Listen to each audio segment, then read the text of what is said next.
Christmas in the alley. Olive Thorne Miller. I declare for tea, tomorrow is Christmas Day and I clean forgot all about it, said old Anne, the washerwoman, pausing in her work and holding the flat iron suspended in the air. Much good it'll do us, growled a discontented voice from the coarse bed in the corner. We haven't much extra, to be sure, answered Anne cheerfully, bringing the iron down onto the shirt bosom before her. But at least we've enough to eat, and a good fire, and that's more'n some have, not 1,000 miles from here either. We might have plenty more, said the fretful voice, if you didn't think so much more of strangers than you do of your own folks' comfort, keeping a house full of beggars, as if you was a lady. Now, John, replied Anne, taking another iron from the fire, you're not half so bad as you pretend. You wouldn't have me turn them poor creatures into the streets to freeze, now, would you? It's none of our business to pay rent for them, grumbled John. Everyone for himself, I say, these hard times. If they can't pay you'd ought to send 'em off, there's plenty as can. They'd pay quick enough if they could get work, said Anne. They're good honest fellows, every one, and paid me regular as long as they had a cent. But when hundreds are out of work in the city, what can they do? That's none of your business. You can turn 'em out, growled John. And leave the poor children to freeze as well as starve, said Anne. Who'd ever take 'em in without money, I'd like to know. No, John, bringing her iron down as though she meant it, I'm glad I'm well enough to wash and iron, and pay my rent, and so long as I can do that, and keep the hunger away from you and the child, I'll never turn the poor souls out, leastways, not in this freezing winter weather. And here's Christmas, the old man went on whiningly, and not a penny to spend, and I need another blanket so bad, with my rheumatiz, and haven't had a drop of tea for I don't know how long. I know it, said Anne, never mentioning that she too had been without tea, and not only that, but with small allowance of food of any kind, and I'm desperate sorry I can't get a bit of something for Katy. The child never missed a little something in her stocking before. Yes, John struck in, much you care for your flesh and blood. The child Haunty had a thing this winter. That's true enough, said Anne, with a sigh, and it's the hardest thing of all that I've had to keep her out of school when she was doing so beautiful. And her feet all on the ground, growled John. I know her shoes is bad, said Anne, hanging the shirt up on a line that stretched across the room, and was already nearly full of freshly ironed clothes. But they're better than the Parker children's. What's that to us? Almost shouted the weak old man, shaking his fist at her in his rage. Well, keep your temper, old man, said Anne. I'm sorry it goes so hard with you, but as long as I can stand on my feet, I shan't turn anybody out to freeze, that's certain. How much'll you get for them? Said the miserable old man, after a few moments' silence, indicating by his hand the clean clothes on the line. $2, said Anne, and half of it must go to help make up next month's rent. I've got a good bit to make up yet, and only a week to do it in, and I shan't have another cent till day after tomorrow. Well, I wish you'd manage to buy me a little tea, whined the old man, seems as if that would go right to the spot, and warm up my old bones a bit. I'll try, said Anne, revolving in her mind how she could save a few pennies from her indispensable purchases to get tea and sugar, for without sugar he would not touch it. Wearied with his unusual exertion, the old man now dropped off to sleep, and Anne went softly about, folding and piling the clothes into a big basket already half full. When they were all packed in, and nicely covered with a piece of clean muslin, she took an old shawl and hood from a nail in the corner, put them on, blew out the candle, for it must not burn one moment unnecessarily, and, taking up her basket, went out into the cold winter night, softly closing the door behind her. The house was on an alley, but as soon as she turned the corner she was in the bright streets, glittering with lamps and gay people. The shop windows were brilliant with Christmas displays, and thousands of warmly dressed buyers were lingering before them, laughing and chatting, and selecting their purchases. Surely it seemed as if there could be no one here. As quickly as her burden would let her, the old washerwoman passed through the crowd into a broad street and rang the basement bell of a large, showy house. Oh, "It's the washerwoman," said a flashy-looking servant who answered the bell. "Set the basket right here. Mrs. Cave can't look them over tonight. There's company in the parlor, Miss Carey's Christmas party." "Ask her to please pay me, at least a part," said old Anne hastily. "I don't see how I can do without the money. I counted on it." "I'll ask her," said the pert young woman, turning to go upstairs, "but it's no use." Returning in a moment, she delivered the message. "She has no change tonight. You're to come in the morning." "Dear me," thought Anne, as she plodded back through the streets. "It'll be even worse than I expected, for there's not a morsel to eat in the house, and not a penny to buy one with. Well, the Lord will provide, the good book says, but it's mighty dark days, and it's hard to believe." Entering the house, Anne sat down silently before the expiring fire. She was tired, her bones ached, and she was faint for want of food. Wearily she rested her head on her hands, and tried to think of some way to get a few cents. She had nothing she could sell or pawn. Everything she could do without had gone before, in similar emergencies. After sitting there some time, and revolving plan after plan, only to find them all impossible, she was forced to conclude that they must go supperless to bed. Her husband grumbled, and Katy, who came in from a neighbor's, cried with hunger, and after they were asleep old Anne crept into bed to keep warm, more disheartened than she had been all winter. If we could only see a little way ahead. All this time, the darkest the house on the alley had seen, help was on the way to them. A kind-hearted city missionary, visiting one of the unfortunate families living in the upper rooms of old Anne's house, had learned from them of the noble charity of the humble old washerwoman. It was more than princely charity, for she not only denied herself nearly every comfort, but she endured the reproaches of her husband, and the tears of her child. Telling the story to a party of his friends this Christmas Eve, their hearts were troubled, and they at once emptied their purses into his hands for her. And the gift was at that very moment in the pocket of the missionary, waiting for morning to make her Christmas happy. Christmas morning broke clear and cold. Anne was up early, as usual, made her fire, with the last of her coal, cleared up her 2 rooms, and, leaving her husband and Katy in bed, was about starting out to try and get her money to provide a breakfast for them. At the door she met the missionary. "Good morning, Anne," said he.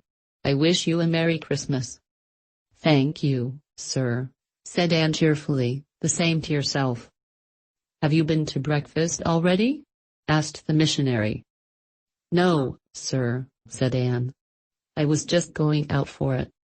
"I haven't either," said he, "but I couldn't bear to wait until I had eaten breakfast before I brought you your Christmas present. I suspect you haven't had any yet." And smiled. "Indeed, sir, I haven't had one since I can remember." "Well, I have one for you. Come in, and I'll tell you about it." Too much amazed for words, and led him into the room.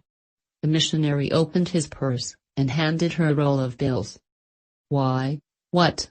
she gasped, taking in mechanically. "Some friends of mine heard of your generous treatment of the poor families upstairs," he went on, "and they send you this, with their respects and best wishes for Christmas. Do just what you please with it, it is wholly yours." "No thanks," he went on, as she struggled to speak. "It's not from me. Just enjoy it, that's all. It has done them more good to give than it can you to receive," and before she could speak a word he was gone. What did the old washerwoman do? Well, first she fell on her knees and buried her agitated face in the bedclothes. After a while she became aware of a storm of words from her husband, and she got up, subdued as much as possible her agitation, and tried to answer his frantic questions. "How much did he give you, old stupid?" he screamed. "Can't you speak, or are you struck dumb? Wake up. I just wish I could reach you. I'd shake you till your teeth rattled." His vicious looks were a sign. It was evident that he only lacked the strength to be as good as his word. And roused herself from her stupor and spoke at last. "I don't know. I'll count it." She unrolled the bills and began. "Oh Lord!" she exclaimed excitedly. "Here's $10 bills.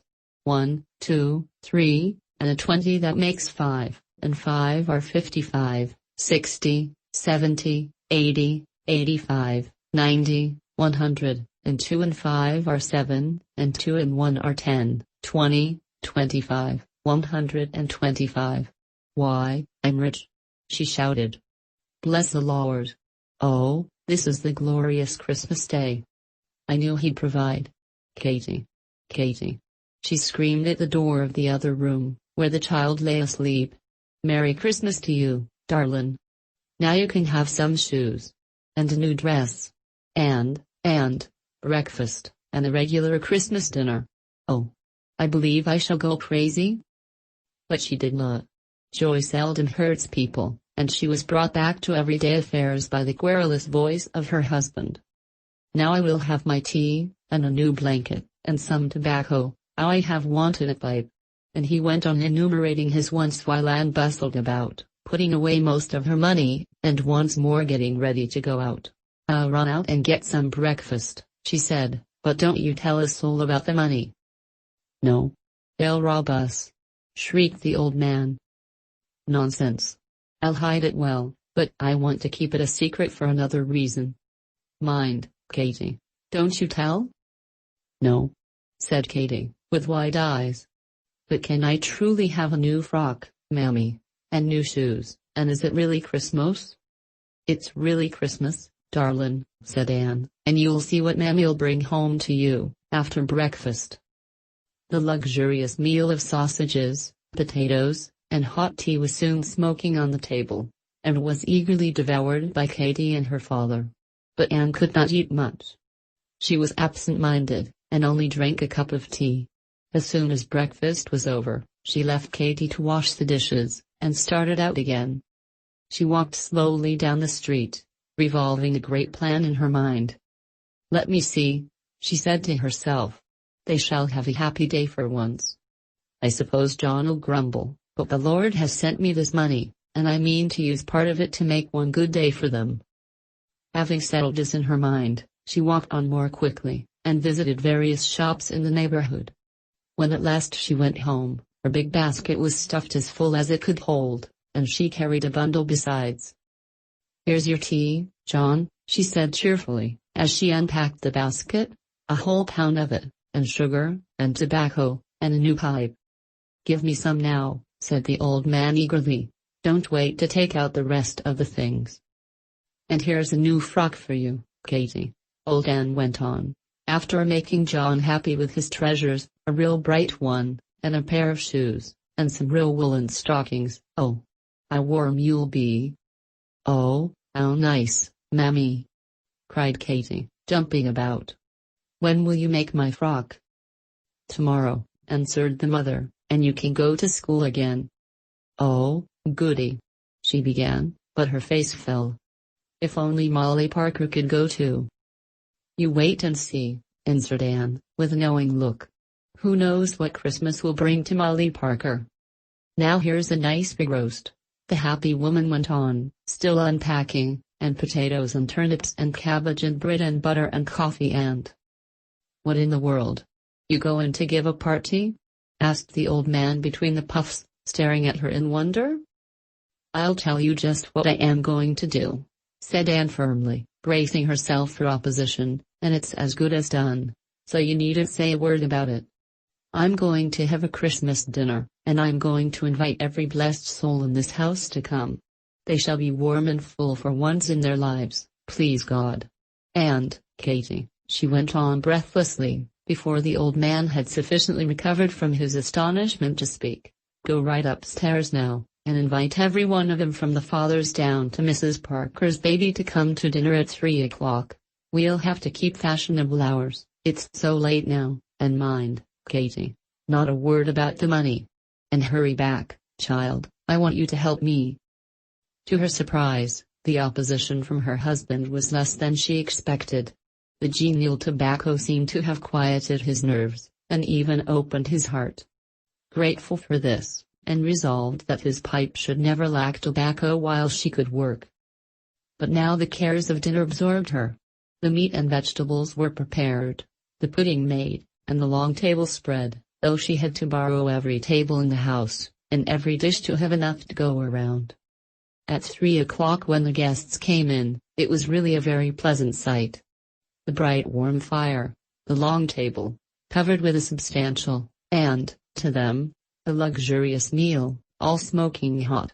John, in his neatly brushed suit, in an armchair at the foot of the table, and in a bustle of hurry and welcome, and a plate and a seat for everyone. How the half-starved creatures enjoyed it! How the children stuffed and the parents looked on with a happiness that was very near to tears. How old John actually smiled and urged them to send back their plates again and again, and how Anne, the washerwoman, was the life and soul of it all, I can't half tell. After dinner, when the poor women lodgers insisted on clearing up, and the poor men sat down by the fire to smoke, for old John actually passed around his beloved tobacco, and quietly slipped out for a few minutes, took 4 large bundles from a closet under the stairs, and disappeared upstairs. She was scarcely missed before she was back again.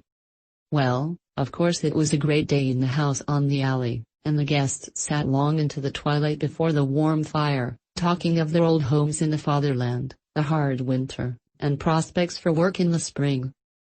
When at last they returned to the chilly discomfort of their own rooms, each family found a package containing a new warm dress and pair of shoes for every woman and child in the family.